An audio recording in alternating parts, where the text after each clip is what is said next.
नमस्कार। खोज 10 अर्बको यो विशेष प्रस्तुतिमा स्वागत छ। म विष्णु बसौला। सरकारले 21 गते कोरोना संक्रमणको नियन्त्रण र रोकथामको लागि 10 अर्ब करिब ठ्याक्कै त्यति बेला भनिएको थियो 9 अर्ब 87 करोड र 9 अर्ब 87 करोड खर्च भएको सरकारले दाबी गरेपछि चौतर्फी विरोध भएको थियो। चौतर्फी विरोध भएपछि सरकारले खर्च विवरण सार्वजनिक गरेको छ।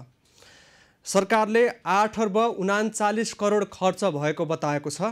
अब फेरि पनि प्रश्न उठेको छ, 1 अर्ब 48 करोड रुपैयाँ खै कहाँ खर्च भयो, के को लागि खर्च भयो र यो अब सरकारले कसरी सार्वजनिक गर्ला? नागरिकको अब प्रश्न उठ्न थालेको छ। सरकारको पछिल्ला गतिविधिको विरोध र 10 अर्बको खोजीमा लगातार काठमाडौँ सहित देशका विभिन्न क्षेत्रमा प्रदर्शन भयो। माइतीघर मण्डलामा भएको प्रदर्शनको दृश्य हामी केही देखाउन चाहन्छौँ। आज स्वतस्फूर्त सडकमा उत्रिएको युवा समूहले माइतीघरमा प्रदर्शन गरेको थियो। 10 बजेबाट सुरु भएको प्रदर्शन 11:30 बजे सकिएको थियो र 11:30 बजेसम्म युवाले भद्र तरिकाले सामाजिक दूरी कायम गरेर प्रदर्शन गरेका थिए। सरकारका राम्रा कामको पनि प्रशंसा गरिएको थियो र सरकारका पछिल्ला गतिविधि जो नागरिकलाई चित्त बुझेको थिएन ती गतिविधिको सरकारलाई नागरिकले खबरदारी गरेका थिए। र आज नेपालको संसदबाट दोस्रो संविधान संशोधन विधेयकको रूपमा सरकारले सार्वजनिक गरेको नयाँ नक्सा संसदको आजको बैठकले पारित गर्ने कार्यतालिका रहेको छ र संविधानमा राखिएको पुरानो नक्सालाई संशोधनबाट नयाँ नक्सा राख्ने गरी संसदले आज पारित गर्ने तयारी गरिरहँदा युवाहरूले सकारात्मक सन्देश दिनको लागि माइतीघर मण्डलामा तय गरिएको कार्यक्रम आधा घण्टा घटाएका थिए र 11:30 बजे उनीहरूले कार्यक्रम टुङ्ग्याएका थिए। उनीहरू देशका विभिन्न सहरमा प्रदर्शन गरेका थिए। स्वतस्फूर्त रूपमा युवाहरू सडकमा उत्रिएका हुन्। त्यहाँ कुनै पनि किसिमको राजनीतिक रङ्ग थिएन, कुनै पनि किसिमको दलीय नेतृत्व थिएन र दलीय झन्डा पनि थिएन। हिजो र अस्तिका प्रदर्शन केही उच्छृङ्खल खालको देखिएको भए पनि आजको प्रदर्शन निकै शान्तिपूर्ण देखिएको थियो। 10 बजे युवाहरू भेला भएर प्रहरीले तोकेको निषेधित क्षेत्रको सम्मान गर्दै सडकमा बसेर प्रदर्शन गरेका थिए र उनीहरूले सरकारका पछिल्ला गतिविधिहरूप्रति असन्तुष्टि जनाउँदै सरकार अब सच्चिनुपर्ने, नागरिकको मतबाट बनेको सरकार नागरिकको पक्षमा काम गर्नको लागि, नागरिकको आवश्यकता परिपूर्ति गर्नको लागि र नागरिकलाई अप्ठ्यारो परेको बेला सहज अवस्था बनाउनका लागि लाग्नुपर्ने लगायत विषयमा सरकारको ध्यान जानुपर्ने उनीहरूको माग रहेको थियो। कोरोना संक्रमणले गर्दा नेपाल मात्र होइन विश्व नै प्रभावित बनेको अवस्था छ र नेपालमा पनि कोरोना संक्रमितको सङ्ख्या 5,000 भन्दा बढी पुगेको छ।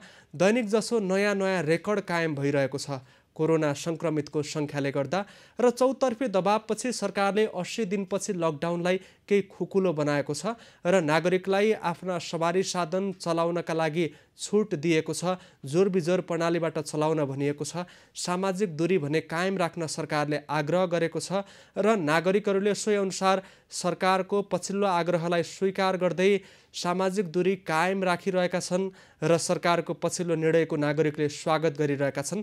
तर यही बीचमा कोरोना संक्रमण नेपालमा प्रवेश गरिसकेपछि, लकडाउन भइसकेपछि स्वास्थ्य सामग्री खरिदमा आर्थिक अनियमितता भएको प्रश्न उठ्यो।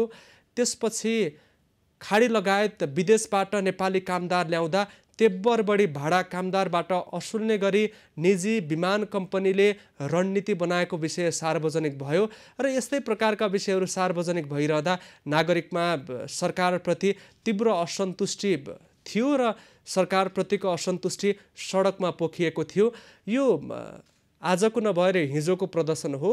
यो बालुवाटार अगाडि भएको प्रदर्शन र त्यसै गरी श्रृङ्खलाबद्ध रूपमा यही समूहले भक्तपुरमा प्रदर्शन गरेको थियो। देशका विभिन्न सहरमा, जनकपुरमा, धनगढीमा, पोखरामा, विराटनगरमा, बुटवलमा पनि प्रदर्शन भएको थियो र आजै विभिन्न ठाउँमा प्रदर्शन भएको छ। र यो प्रदर्शनमा स्वतस्फूर्त रूपमा 18 वर्षदेखि 35 वर्ष उमेर समूहभित्रका व्यक्तिहरूको उल्लेख्य सहभागिता रहेको थियो र नागरिकहरू अब त अति भयो, सरकार सच्चिन आवश्यक छ र सरकारबाट नागरिकले गरेको अपेक्षा सरकारले पुरा भएन भन्दै नागरिक सडकमा उत्रिएका थिए। नागरिकले सरकारसँग असन्तुष्टि व्यक्त गर्दै पछिल्लो समय देखिएका सरकारका गतिविधिप्रति पनि असन्तुष्टि व्यक्त गरेका थिए र नागरिकहरू झन्डा, नेपालको झन्डासहित प्रदर्शनमा सक्रिय भएका थिए। केही युवाले नेपालको झन्डा बोकेका थिए, केही युवाले नेपाल सरकारले जारी गरेको नक्सा बोकेका थिए र नक्सामा पूर्ण स्वामित्वको नेपालले जमिन पाएकोमा पनि युवाहरूले खुसियाली व्यक्त गरेका थिए, उनीहरूले खुसी व्यक्त गरेका थिए। सरकारले गरेका पछिल्ला कामहरूको उनीहरूले स्वागत गरेको देखिएको थियो।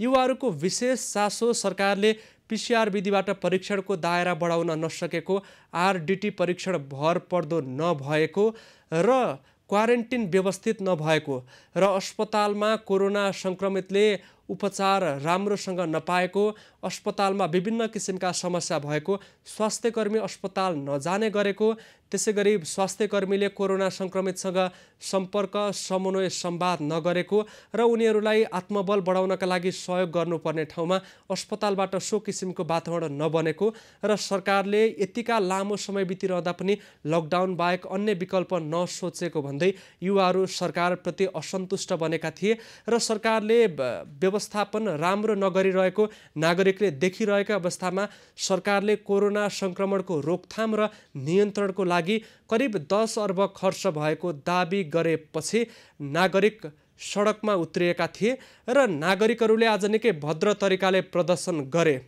र नागरिकले भद्र तरिकाले प्रदर्शन गरे। 12 बजेसम्म तोकिएको समय घटाइयो, 11:30 बजेसम्म नागरिकले प्रदर्शन गरे र नागरिकले गरेको स्वतस्फूर्त रूपमा सडकमा गरेको यो प्रदर्शन नेपालमा निकै भिन्न खालको देखिएको थियो र नागरिकले निकै सद्भावको सिर्जना पनि गरेका छन्। सोही अनुसारको अवस्था पनि देखिएको थियो र नागरिकले सडकमा बसेर सरकारको विरोध गरिरहँदा आज नेपालको संविधानको दोस्रो संशोधन हुने क्रममा नागरिकले खुसियाली व्यक्त गर्दै यो उनीहरूले गर्दै आएको प्रदर्शनको समाप्तिको क्रममा राष्ट्रिय गान समेत गाएका थिए। अबको क्रममा यो हेरौँ।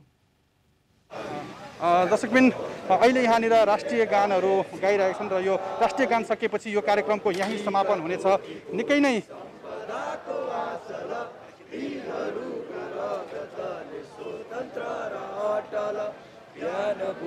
शान्ति भूमि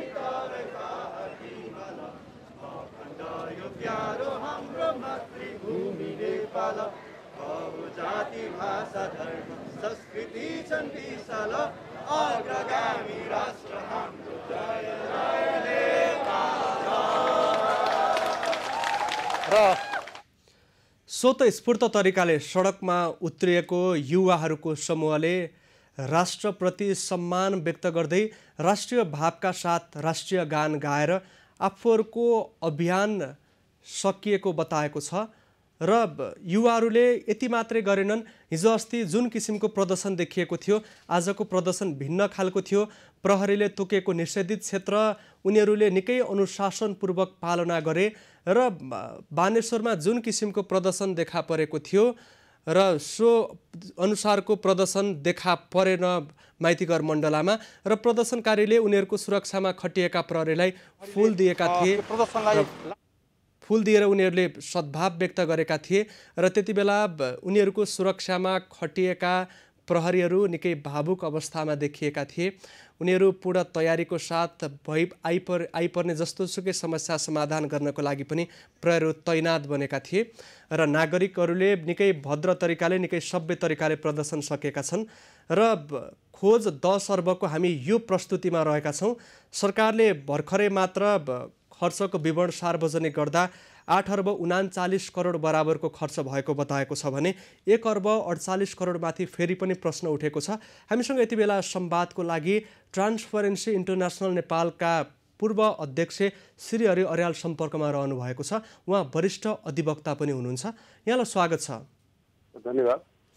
सरकारले कोरोना संक्रमणको रोकथाम र नियन्त्रणको लागि 9 अर्ब 87 करोड खर्च भएको 21 गते बताएको थियो र आज सरकारले 8 अर्ब 39 करोड खर्च भएको दाबी गर्यो। यो बीचमा 1 अर्ब 48 करोडमाथि अझै पनि प्रश्न उठ्यो। यसलाई कसरी हेर्ने?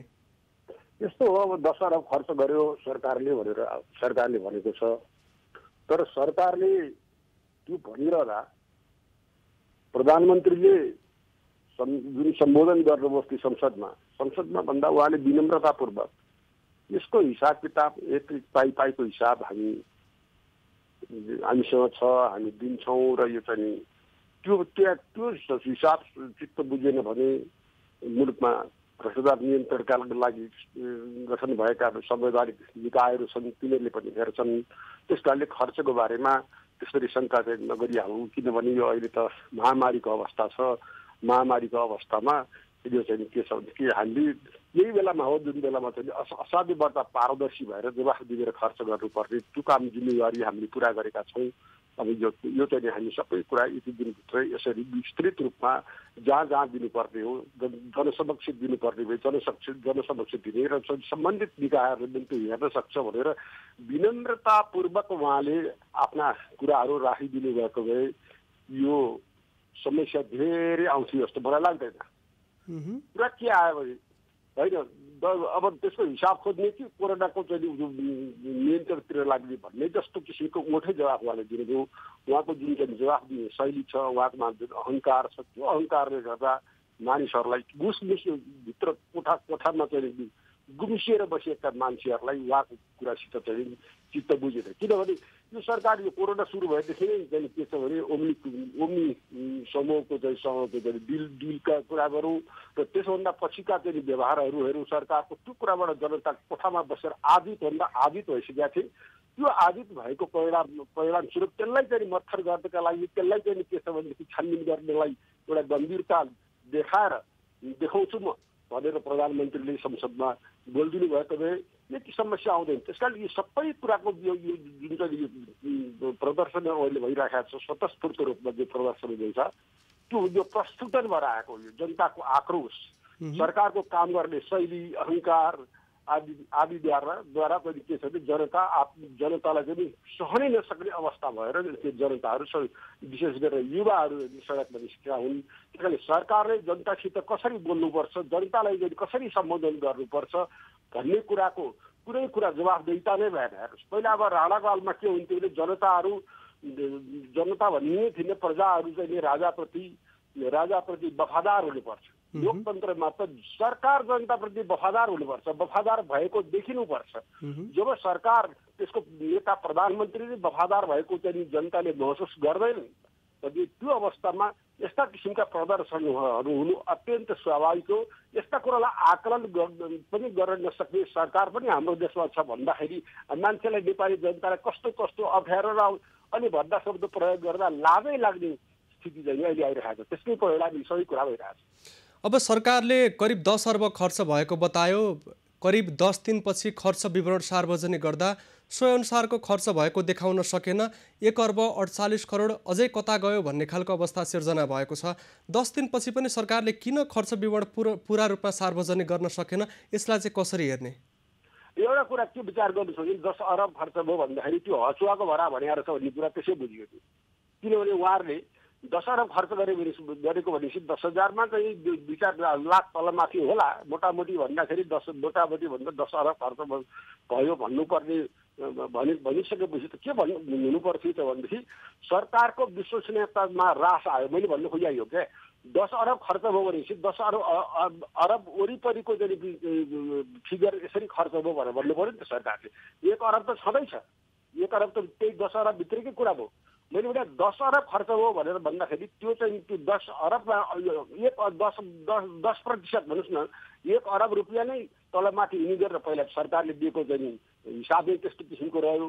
दोस्रो कुरो मैले तपाईँलाई भने 10 अरब खर्च भन्दाखेरि हावादारी उसमा त्यो खर्चको जुन विवरण दिएको रहेछ, खर्चको जुन अङ्क भनेको रहेछ भन्ने कुरा त स्वतः जनताले चाहिँ त्यसरी लिए नि त। त्यो भइसकेपछि मैले फेरि भन्छु, जनताको विश्वसनीयता यो सरकारमाथि हटेको र यो सरकारले एउटा पारदर्शी रूपमा यो वफादारी साथ जनताको सेवा गरिरहेको रहन्छ, पीडित कोरोना पीडितहरूको सेवा गरिरहेको रहन्छ र त्यहाँभित्र केही न केही कुरा छ भन्ने कुरा त स्वतः आकलन गर्ने अवस्था आयो नि त। त्यसकारणले यो सबै कुरा, यो आन्दोलन जुन सुरु भइरहेको छ त्यो आन्दोलन सरकारकै क्रियाकलाप र जस्तो यो सरकारले हचुवाको भरमा सार्वजनिक गरेको हो कि अनियमितता गर्ने रणनीति हो? स्पष्ट भाषामा के हो यो? यसो हो हेर्नुहोस्, अब यो अनियमितता गर्ने रणनीति अब भनौँ जब हल्का रूपमा 10 अरबको जुन खर्च हो भन्छ भनेदेखि त्यो रणनीति अन्तर्गत त्यो सरकारले बोलेको कुरा त्यही अन्तर्गत पर्यो भन्ने त मान्छेले चाहिँ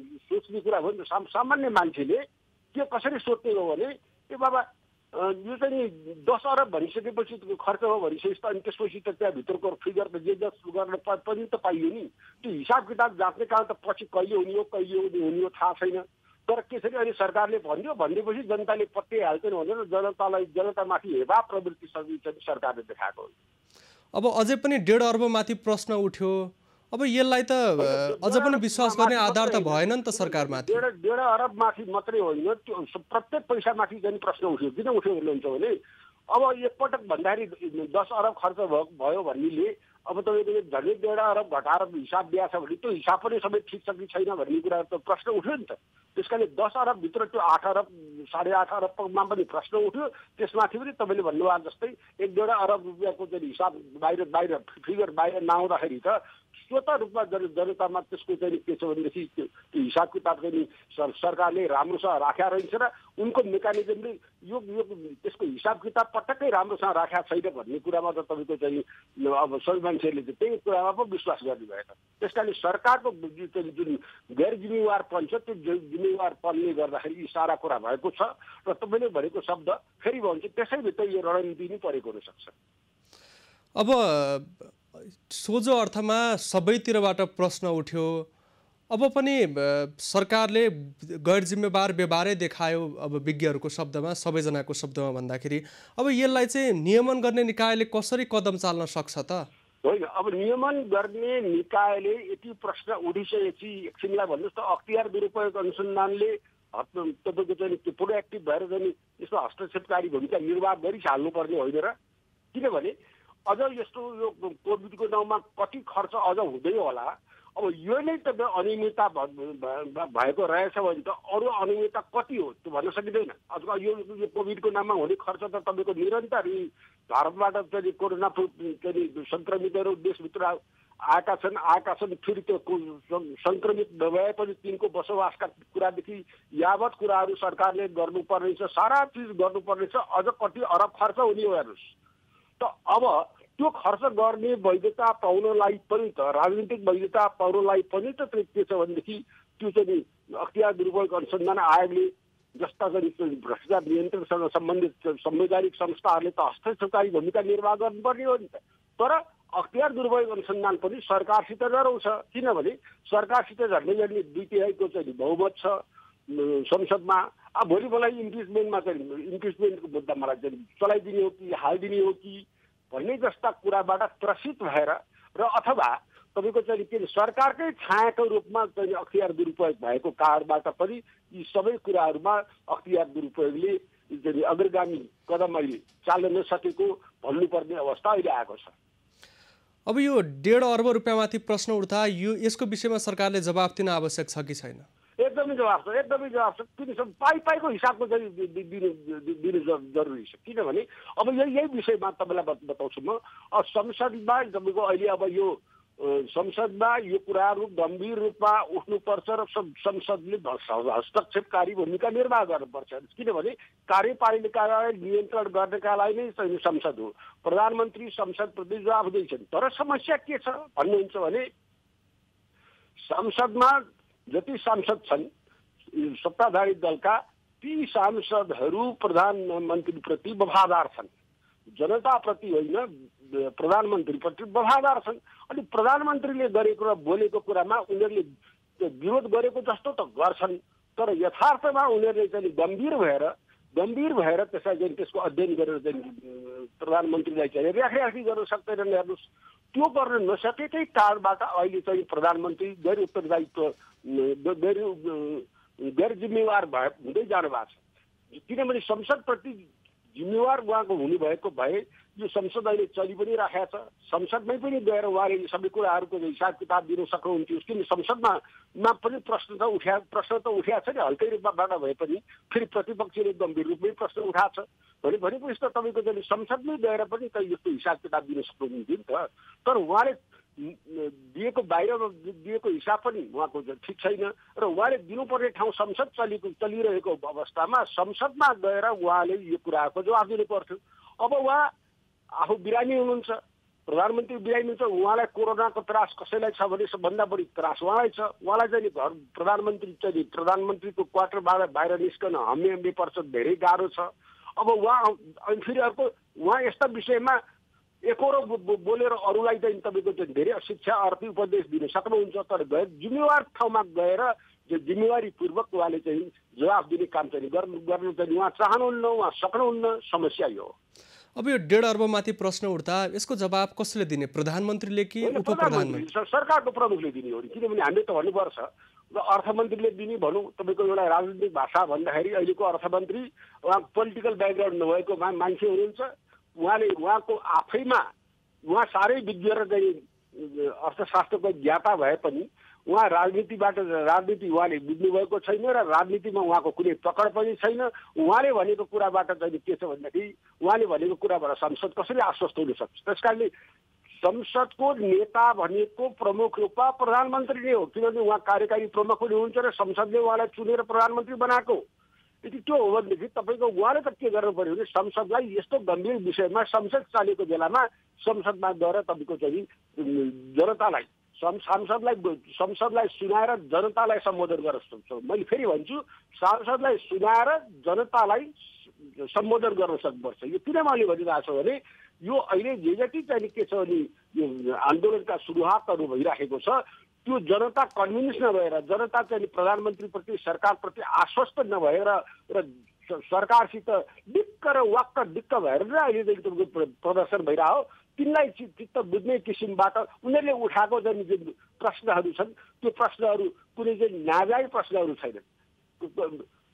त्यसको सारमा भन्नुपर्दा अहिले भइरहेको आन्दोलनको चाहिँ जुन चाहिँ नाराहरू छन् समष्टिया भन्नुपर्दा अत्यन्त चाहिँ के छ भनेदेखि चित्त दुखाएर तपाईँका त्यस्ता प्रदर्शनहरू उनीहरूले चाहिँ गरिरहेका छन् र चाहिँ यस्तै किसिमबाट चल्ने हो देश भने यो कोरोनाले हामीलाई खान्छ र यो भ्रष्टाचार झन्झन मौलाउँछ। एकातिर जति कोरोना बढ्यो, जति लकडाउन बढ्यो, त्यति सरकारलाई फाइदा। सरकारले के सोचेको छ भने सरकार हामी अब केही कुरा पर्यो भनेदेखि उसको कोरोनाको निमा फेरि लकडाउन चाहिँ थपिदिउँला, अलि कडा गराइदिउँला, जनतालाई बाहिर आउन नपाउने अवस्था सिर्जना गरिदेऊला भन्ने रणनीतिमा सायद सरकार छ होला। तर सरकारले त्यस्तो अवस्थाको चाहिँ सिर्जना गरिदिनु भएन। सरकारले भने मतलब प्रधानमन्त्रीले गएर संसदमा गएर उहाँले सम्पूर्ण कुरा जनतालाई आश्वस्त पार्ने गरेर नम्र भाषामा माफी सहित सम्बोधन गर्नु पर्यो होइन, खर्च भएको रहेनछ भने। प्रधानमन्त्रीमा नम्रता भन्ने कहीँ कतै केही छँदै छैन। विनम्रता त हुनुपर्छ नि त। प्रधानमन्त्री देशको प्रधानमन्त्री हो नि त। देशको प्रधानमन्त्रीले चाहिँ के छ भनेदेखि त्यो रुखो कुरा गर्ने, जवाफका लागि जवाफ दिने, त्यो काम त गरे। जनताको भित्री मन कसरी जित्न सकिन्छ भन्ने सोचका साथ त्यो दिमाग लगाएर उहाँले चाहिँ के छ भनेदेखि संसदलाई सम्बोधन गर्नुपर्छ। अब यत्रा धेरै लगातार एकपछि अर्को गर्दै अनियमितताका प्रकरणहरू आइरहँदा अख्तियार दुरुपयोग अनुसन्धान आयोगले कदम चाल्न सकिरहेको छैन। बालुवाटार प्रकरणमा पनि अख्तियारको भूमिकामाथि गम्भीर तरिकाले प्रश्न उठ्यो। यो प्रकरणमा पनि अख्तियारले हस्तक्षेपकारी भूमिका निर्वाह गर्न सकेन। कहाँनिर किन चुक्छ हाम्रो संवैधानिक निकाय?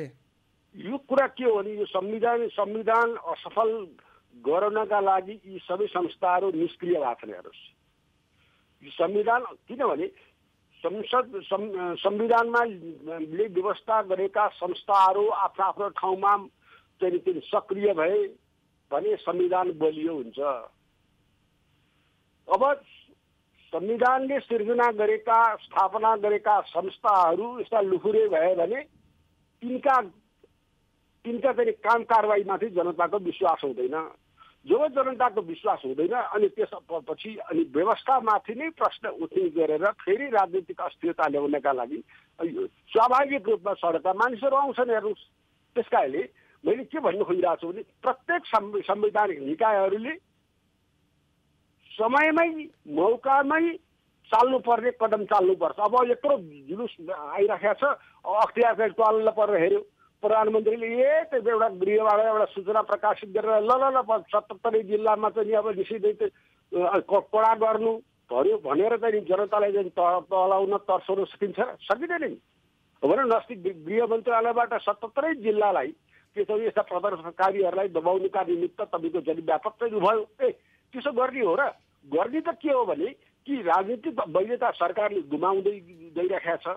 संवैधानिक वैधता उसको होला, त्यहाँ चाहिँ उसको चाहिँ झन्डै 2/3 चाहिँ बहुमत होला संसदमा, तर राजनीतिक वैधता गुमायो, जनताको मन मस्तिष्कबाट यो सरकारमाथि विश्वास हुने अवस्था भएन भने सरकारले के गर्न सक्छ? सरकारले गर्न सक्ने कुरा के हो? त्यस कारणले मैले के भन्नु खोजिरहेको छु भन्नुहुन्छ भने प्रधानमन्त्री अत्यन्त जिम्मेवार हुनु पर्यो, विनम्र हुनु पर्यो र यो अहिलेको समस्यालाई चाहिँ राजनीतिक अभाव उहाँले चाहिँ चित्त बुझाउने काम जनतालाई गर्नु पर्यो। अब अन्तिममा सरकारमा प्रधानमन्त्रीमा नम्रता देखिएन र अहिले स्वतस्फूर्त सडकमा युवाहरू निस्किन थाले। उनीहरूको माग भनेको सरकारप्रतिको असन्तुष्टि मात्र न थियो र अहिले नागरिकहरू स्वतस्फूर्त रूपमा सडकमा निस्किएपछि सरकारकै हच्किएको जस्तो महसुस भएको हो। संक्षेपमा बताइदिनुहोस्। होइन, यो सरकार काम नलाग्ने अवस्थामा पुगिसकेको छ हेर्नुहोस्। किनभने तपाईँलाई मन्त्रीहरू हेर्नुहोस् न, रक्षा मन्त्रीका कुरा गर्नुहोस्, स्वास्थ्य मन्त्रीका कुरा गर्नुहोस्, आदि इत्यादि सबैलाई हेर्नु भने उहाँका साथी सहयोगीहरू जो छन् ती पनि तपाईँको चाहिँ जिम्मेवार छैनन्। प्रधानमन्त्री भएको भ्रष्टाचारलाई भागछोप गर्ने कोसिस मात्रै गर्नुहुन्छ। उहाँ भन्नुहुन्छ म भ्रष्टाचार गर्दिनँ र म कसैलाई गर्न पनि दिन्न, तर ठिक त्यसको विपरीत उहाँ व्यवहार गर्नुहुन्छ। त्यस्तो व्यवहार चाहिँ उहाँबाट आइसकेपछिको अवस्थामा अनि जनताले त आँखै देख्दैन हेर्नुहोस्।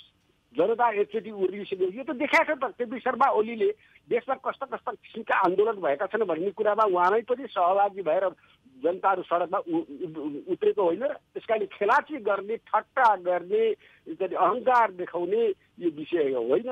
यो चाहिँ देशमा यत्रो कोभिडले चाहिँ मुलुकलाई चाहिँ खाइराखेका बेलामा यो चाहिँ अब कुरा चाहिँ रोग एकातिर अब चाहिँ आन्दोलन अर्कोतिर भयो भने झन् देश कस्तो किसिमको अवस्थाबाट गुज्रिरहेको। त्यस कारणले कोभिडतर्फ जनतालाई, सम्पूर्ण जनतालाई चाहिँ सुरक्षित रूपमा कोभिडबाट सुरक्षित गर्नको निमित्त प्रधानमन्त्रीले आफूले जनतालाई सम्झाउन सक्ने, विश्वास हुने किसिमबाट सम्बोधन गर्न सक्नुपर्छ। त्यो सक्नु भएन भने भोलिका दिन सजिलो छ चाहिँ नेपालमा चाहिँ बित्दैन। हुन्छ, यहाँलाई समय र संवादको लागि धन्यवाद दिन चाहन्छु। हस्, धन्यवाद। हामीसँग श्री हरि अर्याल सम्पर्कमा रहनु भएको थियो। ट्रान्सपरेन्सी इन्टरनेसनल नेपालका उहाँ पूर्व अध्यक्ष र वरिष्ठ अधिवक्ता रहनु भएको छ। अब फेरि 1.5 अर्ब करिब माथि प्रश्न उठेको छ। आजलाई यो विशेष कार्यक्रम यति नै। खबरभित्रको खबरका लागि हेर्दै रहनुहोला एबी न्युज खबर। नमस्कार।